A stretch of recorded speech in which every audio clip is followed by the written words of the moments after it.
Hi, my name is Graeme Goodings and I'm a cancer survivor. If you have cancer or are close to someone who has, you're well aware it's a life-changing event. When first told, you feel so helpless and alone, and that's just the start of the journey. But after the initial shock, there are things you can do and must do to take back control of your life. Your doctor will give you all the information he or she thinks you need about treatment, whether it be surgery, radiotherapy, chemotherapy, a combination of all three, or other forms of treatment.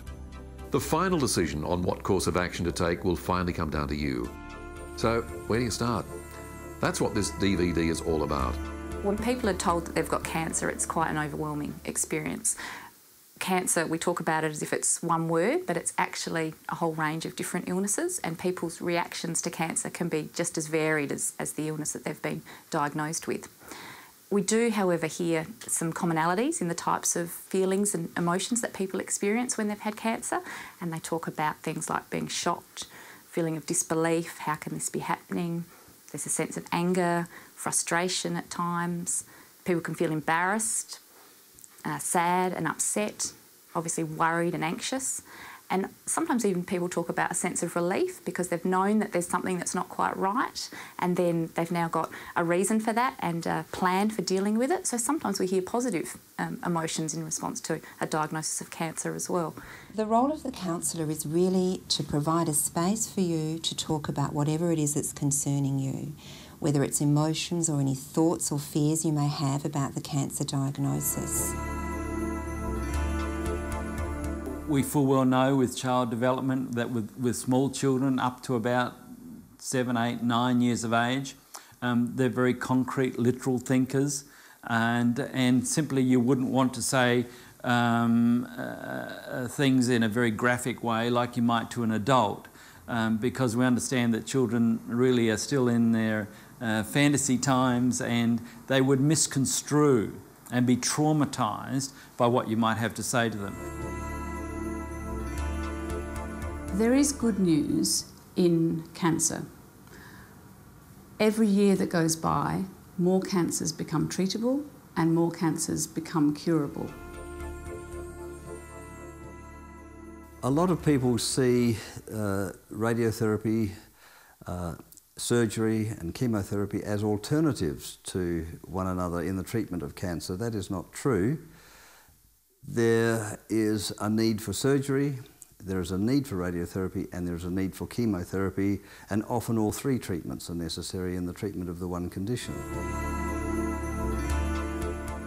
Integrative medicine is a form of medicine where a doctor integrates various elements of healthcare. So the best the conventional medicine has to offer, but also evidence-based complementary therapies, a big emphasis on lifestyle, and also the used in a holistic sort of approach. The importance of exercise really can't be overstated. We've known for a very long time, there's been decades of research gathering to suggest that exercise prevents cancer, but what's been really interesting in the last few years have been studies on people who already have cancer and looking at whether or not exercise makes a difference to recurrence and survival rates. People often think supportive care, or I don't need support, you know, as in someone holding my hand. But it's a term that is across a whole range of ways that people who, when they're diagnosed with cancer, might find they want.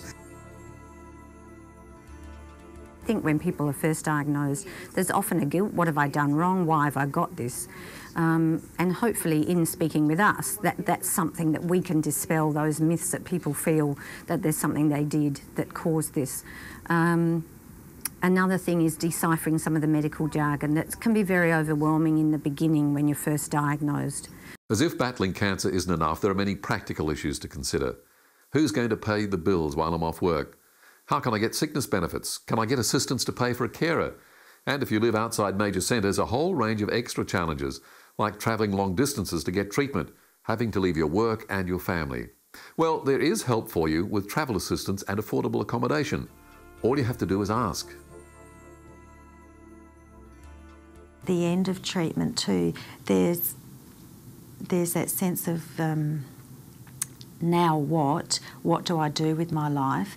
While people around you are celebrating because the treatment's finished and they think everything can get back to the way it was.